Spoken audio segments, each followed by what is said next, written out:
I wish I knew sooner this one thing that impacts on fat loss in menopausal women. It's absolutely huge. I've done a lot of research about this. I've spoken to doctors and working with thousands of women, I've helped them implement this to great effect. I want to share it with you. Hello fam, and welcome to my channel. My name's Melissa Neal, and this channel is all about helping you if you're a woman over 40 or like me over 50 get in amazing shape. But this one thing can prevent you from getting in shape, because when you're going through menopause, fat loss is not just about nutrition and exercise. It's far more nuanced than that, and we've been dealt a really difficult card when it comes to that. But what I'm talking about is I'm talking about sleep. If you can get on top of your sleep and improve your sleep, you will find that it makes a huge difference with fat loss. And I'm going to talk about why, and I'm going to talk about how you can implement getting a better night's sleep. So first of all, let me ask you a question. How many hours sleep are you getting a night? Are you waking up in the night and it's really a struggle to get back to sleep and you're kind of lying there for maybe hours and you're really not being able to return to sleep? Maybe you're getting less than 5 hours per night as a result of that. If that's you and you are struggling for fat loss, that is the reason why. And before you address anything else like nutrition and exercise, you really need to get on top of your sleep. Why is it that women over 40 and around the time of menopause, why is sleep so important? Other fat loss experts are actually talking about this now, and it does apply a little bit to young people, but even more so when you get to this age. So why? Well, let's talk about hormones. So you've got your sex hormones, you've got your estrogen, progesterone, testosterone. There's also cortisol, there's insulin, and there's your thyroid function. And all of these can go off when you are lacking in sleep. You've also got hormones ghrelin and leptin, and they actually control your appetite. Ghrelin and leptin, if they go off because you're lacking in sleep, it actually causes cravings. Typically, it's not cravings for salad, it's cravings for carbohydrates and sugar, that kind of thing. So it can be really hard to control your food too. And if you've got high cortisol levels, that's going to impact on those sex hormones, and so they're going to be really out of whack. You're going to find that you've got increased insulin resistance, and by the way, we have a propensity at this stage in life for more insulin resistance. And if you've got insulin resistance, you're typically going to have fat that sits around your midsection. Lack of sleep actually causes belly fat. It causes your metabolism to go down, because if it's affecting your thyroid and things like your T3 and your T4 levels, which are hormones that control your thyroid, that actually controls your metabolism as well. So all of those put together, it's like a perfect storm. You're going to find that your body retains fat, you gain weight, and it's really much more difficult to lose weight. And you're probably screaming at me right now going, but I can't get enough sleep. And ironically, it's actually one of the signs of menopause, and one of the early signs of perimenopause is you can find out that you're waking up in the night, even if you never did that before. You're starting to wake up in the middle of the night because of the change in your hormones. What can you do about it? Well, first things first, you need to, just like a baby, get a proper sleep routine in place. So that's going to bed and getting up at the same time every single day. And that requires a lot of discipline. I do that, and it requires discipline to do that. And if you can do it by the circadian rhythm, So that's like, you know, going to sleep when it's dark, waking when it's light.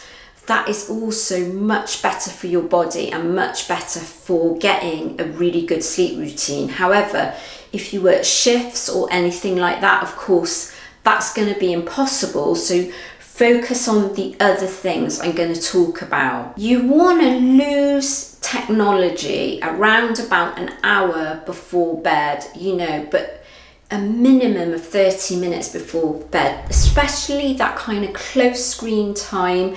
On a smartphone, it gives off this blue light, which is really stimulating, and it can make it really difficult. You can find, even if you get to sleep really easily, that it's really making it harder in terms of waking up in the night. You know, you can find, because your mind has been overstimulated, that you're waking up regularly in the night. Clear your room of clutter, make it a calming environment. Don't have a bedroom that's like also a gym and an office and has multi-uses. It should be for sleeping in, and that's the main thing. Because when you go into the bedroom, you want your mind and your body be set like it's time for sleep, it's time for relaxing. Light a candle, maybe use lavender oil, that kind of thing as well, because that's going to set the mood, that's going to relax you, and you know, some of those smells can be really useful in relaxing you. You may want to try a weighted blanket. I used this for a bit, then I found it was just way too hot for me, so I stopped using it, and you know, because I get night sweats, that kind of thing. But they can be really good for making you fall into a deep sleep and really relaxing you, a weighted blanket. Try relaxation audio and mindfulness and meditation right before you go to bed instead of that close screen time. It's really going to help with getting a good night's sleep. Keep your room at a certain temperature. Here in the UK, I tend to have my window open. But if you've got air conditioning, use it. You know, I have my window open even at the coldest times of month, because our body temperature actually rises at night, and so you can find if you're getting too hot, it's actually waking you up in the night. Now, I'm going to talk about supplements. Some of the key ones that I absolutely love are ashwagandha. It's an ancient Indian herb. It's been around for thousands of years, and it's really, really useful in terms of relaxing you, helping you sleep, and actually dealing with any anxiety as well. So that can be a great one to take around the time of menopause.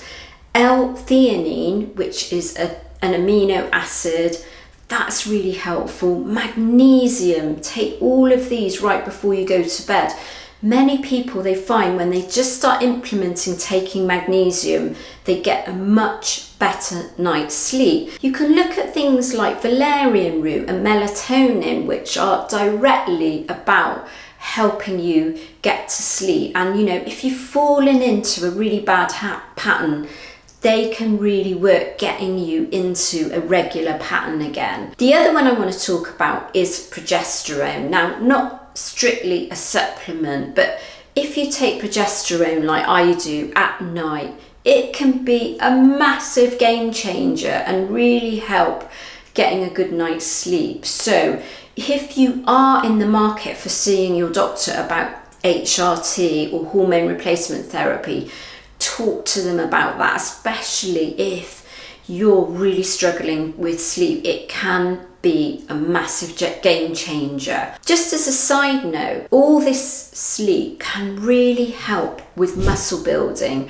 which of course in turn, if you can build and retain muscle, it's actually going to help with fat loss. So in other words, if you're not getting enough sleep, it's going to be really hard to build muscle, and the kind of strength training and nutrition can render themselves useless if you're not getting enough sleep and you're trying to put on some muscle. So don't underestimate sleep. I haven't even talked about all the health benefits. You know, even if you can get an extra half an hour, something like that, it's going to make a huge difference. So Comment below with what your experience of sleep is and whether you've been told to do this in terms of fat loss. I'd be really interested to know whether your doctor's talking about it, whether other weight loss experts are talking about this, because I promise you it's a massive game changer.